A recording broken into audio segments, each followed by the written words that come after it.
The metal groaned under the weight. Flames licked at the hood of the crushed black sports car.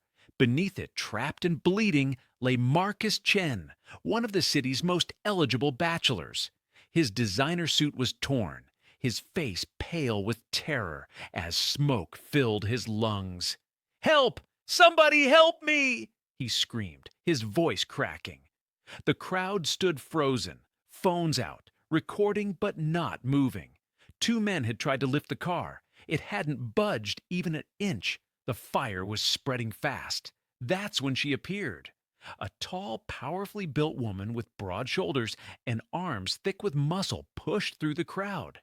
Her name was Diana Brooks, and she was about to do the impossible. Without hesitation, she crouched down, gripped the car's frame with both hands, and pulled. Her muscles strained, her face twisted with effort. The veins in her arms bulged. "Jesus Christ," someone whispered. "She's actually lifting it." Slowly, impossibly, the car began to rise. Marcus's eyes widened in disbelief as the crushing weight lifted off his chest. He dragged himself out just as Diana's strength gave way and the car crashed back down. Seconds later, it exploded into flames. The crowd erupted in screams and applause, but Diana just stood there, hands trembling, staring at the man she'd just saved. Marcus looked up at her from the ground, his breath ragged, his eyes filled with something he'd never felt before: gratitude, wonder, and something else he couldn't quite name. "You," he whispered, "you saved my life." Diana offered him a shy smile, her dimples showing despite the sweat on her face. "Are you okay?"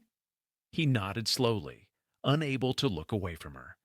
And in that moment, neither of them knew that this single act of courage would change both their lives forever. But let's start from the beginning. Diana Brooks had always been different.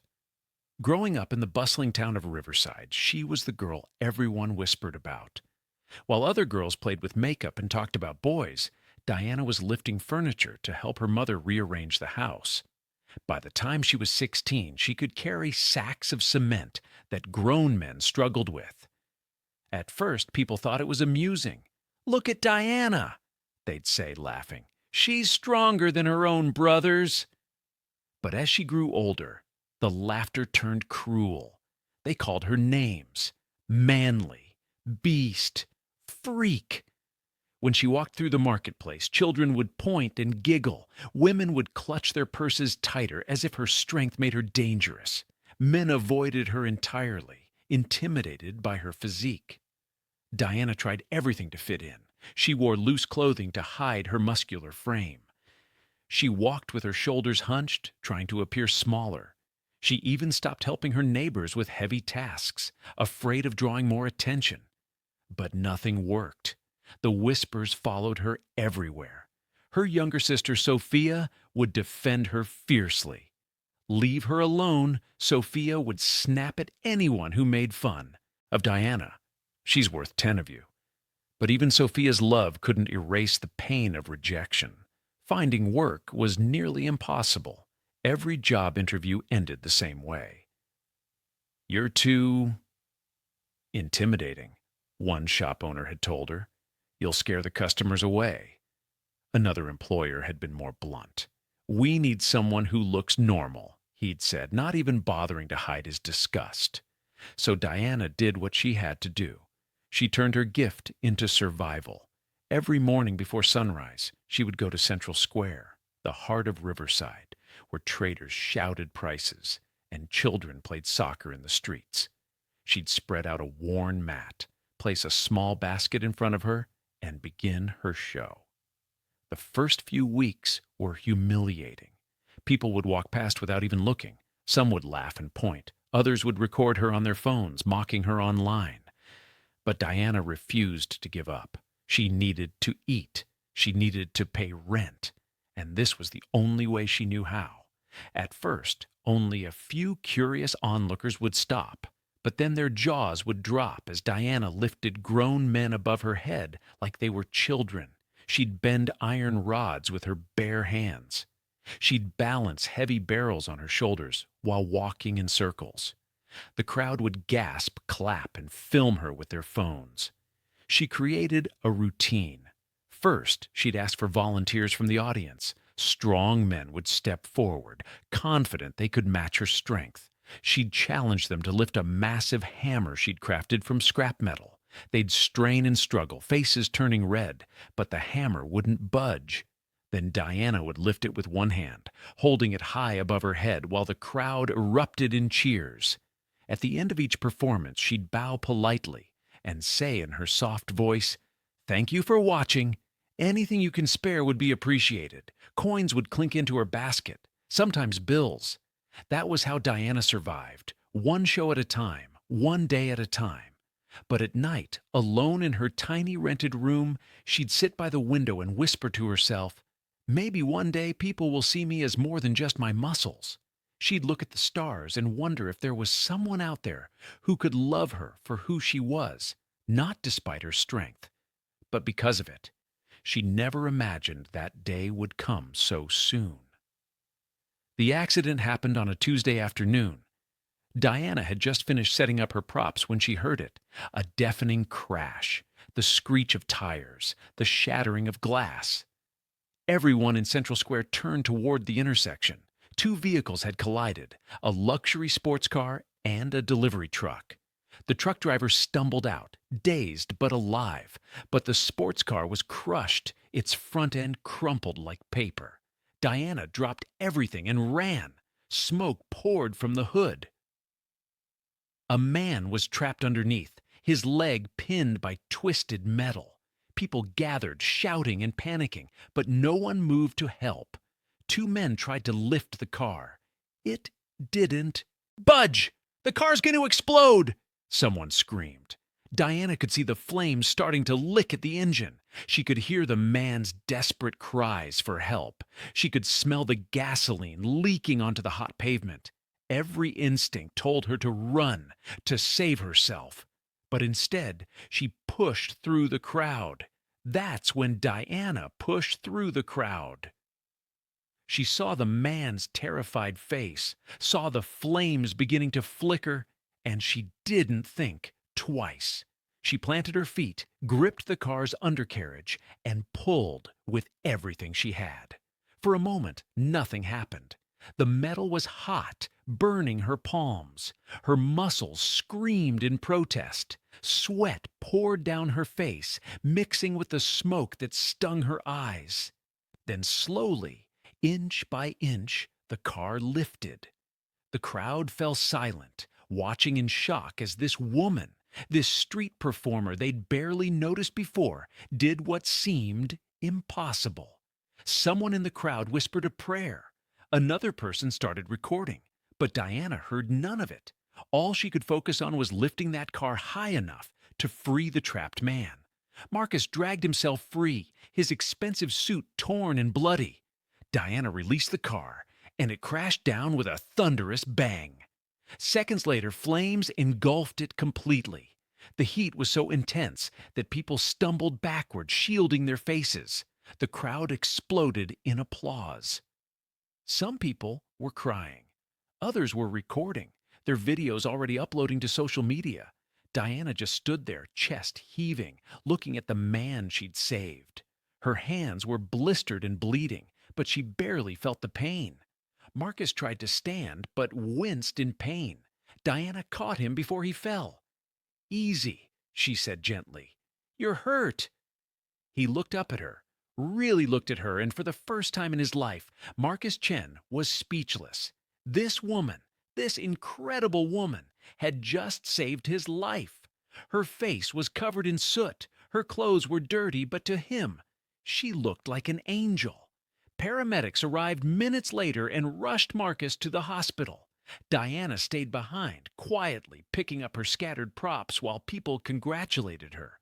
A little girl tugged at her shirt and said, "Miss, you're like Wonder Woman." Diana smiled. "No, sweetie, I'm just Diana." But the world was about to disagree. An elderly woman approached her, tears streaming down her face. "God bless you, child," she said, pressing some money into Diana's burned hands. You have the heart of a lion." Diana tried to refuse, but the woman insisted. "Take it. Heroes deserve to be rewarded."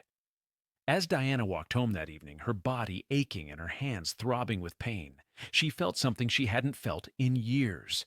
Pride, not in her strength, but in what she'd done with it. She'd saved a life. And maybe, just maybe, that meant something. By the next morning, Diana's face was everywhere. The video of her lifting the car had gone viral. News headlines screamed, "Mystery woman lifts car, saves billionaire's life." Reporters called her a hero, a miracle, a real-life superhero. Diana sat in her small room, staring at her phone in disbelief. The comments poured in by the thousands. Some were kind, many were cruel. "She's built like a man, probably on steroids. Why would any guy want to date that?" Each cruel comment was like a knife to her heart. She'd saved a man's life, and still, people found ways to mock her. Still, they reduced her to her appearance. Diana turned off her phone and buried her face in her pillow, letting the tears come. Her sister Sophia called later that day. "Diana, ignore them," Sophia said fiercely. "You're a hero.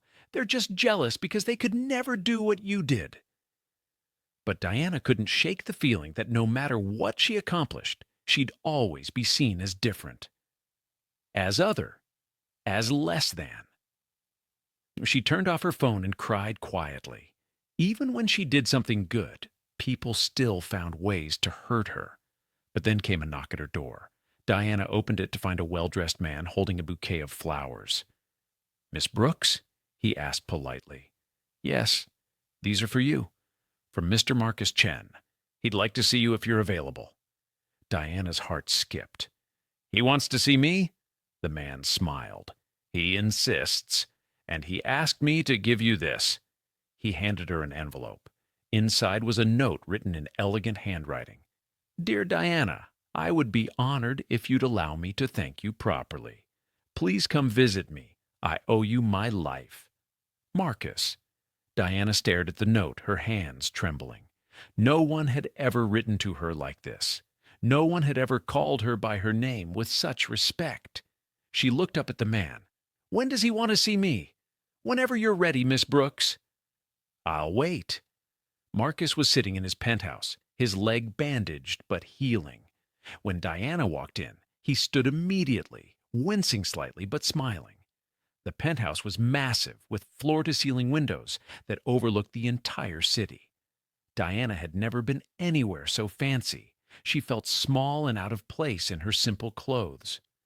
"You came," he said, his voice warm. "You asked," Diana replied shyly, her eyes darting around the luxurious room. They sat by the large window overlooking the city. For a while, neither spoke. Then Marcus broke the silence. "I've been thinking about that day nonstop," he said. "You didn't know me. You didn't owe me anything. But you risked your life anyway." "Why?" Diana shrugged. "Because it was the right thing to do." Marcus smiled. "Most people wouldn't have done it. They would have stood there filming like everyone else." "I'm not most people," she said quietly. "No," he agreed, his eyes soft. "You're not." They talked for hours. Marcus told her about his work as a tech entrepreneur, how he'd built his company from nothing, how lonely his life had become despite all his success. Diana told him about her struggles, her performances, the cruelty she'd faced. When she spoke, Marcus didn't interrupt. He didn't judge. He just listened, his eyes never leaving hers. As the sun set, painting the sky in shades of orange and pink, Marcus walked her to the door. "Can I see you again?" he asked. Diana hesitated. "People will talk. They already are." "Let them," he said firmly. "I don't care what they say. I want to know you better, Diana. Not the street performer, not the viral video hero. You!" She smiled, her heart warming. "Then yes, you can see me again." Over the following weeks, Marcus became a constant presence in Diana's life. He'd show up at her performances, clapping louder than anyone. He'd bring her lunch afterward, insisting she take a break. They'd walk through Riverside Park, talking and laughing like old friends. He took her to restaurants she'd never dreamed of entering. At first, she felt out of place, uncomfortable in her simple clothes while everyone else wore designer outfits. But Marcus never made her feel less than. He'd hold her hand proudly, introducing her to people as the woman who saved my life. Some people stared, some whispered, but Marcus didn't care, and slowly, Diana stopped caring too. One afternoon, Marcus surprised her with a gift, a custom-made set of performance equipment, stronger and safer than her old props. "You deserve proper tools," he said, "and maybe someday you could open your own gym. Teach people that strength is beautiful." Diana's eyes filled with tears. No one had ever believed in her dreams before. No one had ever invested in her future. "Marcus, I don't know what to say." "Say you'll let me help you," he replied, smiling. People stared, people whispered, but for the first time in her life, Diana didn't care. One evening, as they sat on a bench watching the sunset, Marcus turned to her. "You know what I realized," he said. "What? You saved more than my life that day. You saved me from myself. From a life where I had everything but felt nothing." Diana's eyes glistened. "You're too kind, Marcus. I'm just honest," he said, taking her hand. "And honestly, I think I'm falling for you." Her breath caught. "Marcus, you don't have to say anything," he said quickly. "I just wanted you to know." But Diana did say something. She leaned in and kissed him softly, her heart pounding like a drum. When they pulled apart, she whispered, "I think I'm falling for you too." Marcus pulled her close, and they sat there as the sun disappeared below the horizon, wrapped in each other's arms. For the first time in her life, Diana felt like she belonged somewhere, like she was enough, like she was loved. Neither of them saw the figure watching from across the park, her eyes burning with jealousy. Her name was Vanessa Price, Marcus's ex-girlfriend. She'd cheated on him months ago with his business partner, and when Marcus found out, he'd ended things immediately. But Vanessa didn't take rejection well. Vanessa had been with Marcus for 2 years. She'd loved the lifestyle, the fancy restaurants, the expensive gifts, the status that came with being his girlfriend. When he discovered her affair and ended things, she'd begged him to take her back. She'd cried. She'd promised to change. But Marcus had been firm. "Trust is everything, Vanessa. You broke it. We're done." She'd been furious. No man had ever left her before. She was beautiful, sophisticated, from a wealthy family herself. How dare he choose his pride over her? When she saw the viral video of Diana saving Marcus, she'd laughed it off. "He's just grateful," she told herself. "He'll come back to me. He always does." But then she saw them together, holding hands, laughing, kissing. She saw the way Marcus looked at Diana, with an adoration he'd never shown her. She saw how Diana made him smile, really smile, in a way Vanessa never could. Rage boiled inside her. This wasn't supposed to happen. Marcus was supposed to realize his mistake and come crawling back. But instead, he was falling in love with some street performer, some muscular freak who didn't even belong in their world. "If I can't have him," she whispered, "nobody can." The next day, Vanessa put her plan into motion. She hired a private investigator to follow Diana, to dig up dirt, anything she could use. She wanted to find proof that Diana was just a gold digger, that she was using Marcus for his money. But the investigator came back with disappointing news. "She's clean, Miss Price. No criminal record, no debts. She just performs and goes home. She doesn't even accept expensive gifts from Mr. Chen." Vanessa slammed her hand on the desk. "Then make something up." "I don't care what it takes." The investigator shook his head. "I don't do that kind of work, ma'am." "I'm sorry." "Fine," Vanessa hissed. "I'll do it myself." Then she contacted a gossip blogger known for destroying reputations, a woman who didn't care about the truth, only about clicks and views. Vanessa paid her a large sum of money and provided photos the investigator had taken. Within 48 hours, headlines exploded across social media. Billionaire secret romance with street performer exposed, gold digger or hero. The truth about Diana Brooks. Is Marcus Chen being manipulated by viral sensation? Photos of Marcus and Diana eating together, walking together, laughing together were plastered everywhere.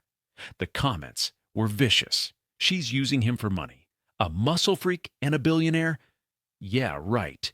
He must feel sorry for her. This is what happens when rich men have a savior complex. Diana saw the articles and felt her world crumble. She locked herself in her room, ignoring Marcus's calls, ignoring the world. All the old wounds reopened. All the cruel voices from her past came flooding back. See? You'll never be good enough. You'll never belong in his world. Her phone buzzed constantly. Text messages from people she barely knew. Emails from reporters asking for interviews. Comments on her social media calling her every name imaginable. She turned everything off and curled up on her bed, sobbing. Sophia came over that evening, pounding on the door. "Diana, open up! I know you're in there!" When Diana finally opened the door, Sophia's heart broke at the sight of her sister's tear-stained face. "Oh, Diana," she whispered, pulling her into a tight hug. "They're right, Sophia," Diana sobbed. "I don't belong in his world." "I was stupid to think I could." "Stop it," Sophia said fiercely. "Those people don't know you. They don't know your heart. Marcus does. That's all that matters." But Diana couldn't hear her. The pain was too deep, the rejection too familiar. But Marcus wasn't giving up. He showed up at her door an hour later, pounding until she opened it. When she did, her eyes were red from crying. Her voice was hoarse. Her spirit was broken. "Why are you here?" she whispered. "Because I love you," he said simply. "And I don't care what anyone says. Your reputation—" "Means nothing without you," he interrupted. "Diana, you're the bravest person I know. Don't let their cruelty win. Don't let them take away what we have." She looked into his eyes and saw nothing but truth. Slowly she nodded. "Okay," she whispered. "Okay." Marcus took Diana to meet his parents. His mother, elegant and kind, hugged her immediately. "You saved my son's life," she said warmly. "That makes you family." Mrs. Chen led Diana to the living room, holding her hand like they'd known each other for years. "Tell me about yourself, dear. Marcus talks about you constantly, but I want to hear it from you." Diana shared her story, hesitantly at first, but Mrs. Chen's warm smile encouraged her. She told them about growing up different, about turning her strength into a way to survive, about her dreams of opening a gym someday. His father was more reserved, studying Diana carefully over his reading glasses. "I've read about you," he said. "The papers say a lot of things. Some aren't very kind." "Most of it isn't true, sir," Diana said quietly, meeting his gaze. "I'm not after Marcus's money. I was surviving just fine before I met him. I saved his life because it was the right thing to do, not because I wanted something in return." The room fell silent. Then Mr. Chen's stern expression softened. He smiled. "I figured as much. Anyone who saves a life the way you did has good character. And anyone who makes my son this happy is welcome in our home." Diana's eyes filled with tears. For the first time, she felt truly accepted, not despite who she was, but because of it. Marcus squeezed her hand under the table, his eyes shining with pride. But Vanessa wasn't finished. When she heard that Marcus had introduced Diana to his parents, she knew she was running out of time. If they got engaged, if they got married, she'd lose Marcus forever. She needed something drastic, something that would end this ridiculous relationship once and for all. On the day of Marcus and Diana's engagement party, Vanessa disguised herself as a caterer. She wore a black uniform, pulled her hair back, and put on dark makeup to change her appearance. She'd bribed one of the real caterers to let her take their place. The party was beautiful. held in Marcus's parents' garden, with fairy lights strung between the trees and flowers everywhere. Diana looked radiant in a simple blue dress, her hair styled elegantly. She was laughing, genuinely happy, surrounded by people who'd come to celebrate their love. Vanessa watched from the shadows, her jealousy burning like acid. This should be my party. That should be my ring. She slipped a small vial of poison into Diana's champagne glass. It wouldn't kill her, but it would make her violently ill. Ill enough to be rushed to the hospital, ill enough to create a scandal. And then Vanessa would leak rumors that Diana had faked the illness for attention. But Marcus's best friend Tyler had been watching. He'd recognized Vanessa despite her disguise. He'd seen the way she was moving through the crowd, always watching Diana. His instincts told him something was wrong. Just as Diana reached for the glass, Tyler knocked it from her hand. The crystal shattered on the ground, champagne splashing everywhere. "Don't drink that!" he shouted. The party fell silent. Everyone stared. Tyler pointed at Vanessa. "Her! She put something in Diana's drink!" Security rushed in. Vanessa tried to run, but they caught her. As they pulled off her wig and makeup, gasps echoed through the garden. Marcus's face turned dark with fury. "Vanessa? What the hell are you doing here?" Vanessa was dragged away, screaming. "You don't deserve her! Marcus, she's nothing! Nothing! You'll regret this! You'll come back to me! You always do!" The police arrived and took her into custody. They found the vial in her pocket. Analysis would later confirm it contained a dangerous sedative that could have caused serious harm. Marcus held Diana close as she trembled. "It's over," he whispered. "She's gone. I promise she'll never hurt you again. I'm so sorry. I never thought she'd go this far." Diana buried her face in his chest, shaking. "She tried to poison me, Marcus. She actually tried to poison me." "I know," he said, his voice breaking. "I know, and I'll never forgive myself for not protecting you better." Tyler approached them. "I'm sorry I didn't catch her sooner. I recognized her the moment she walked in, but I wanted to be sure before I acted." Marcus shook his hand. "You saved Diana's life." "Thank you, brother." The party continued, though the mood had shifted, but people rallied around Diana, offering support and comfort. Mrs. Chen held her hand. "You're safe now, dear. That woman won't trouble you anymore." 6 months later, they stood at the altar. Diana wore a simple white gown that made her look radiant. Marcus couldn't take his eyes off her.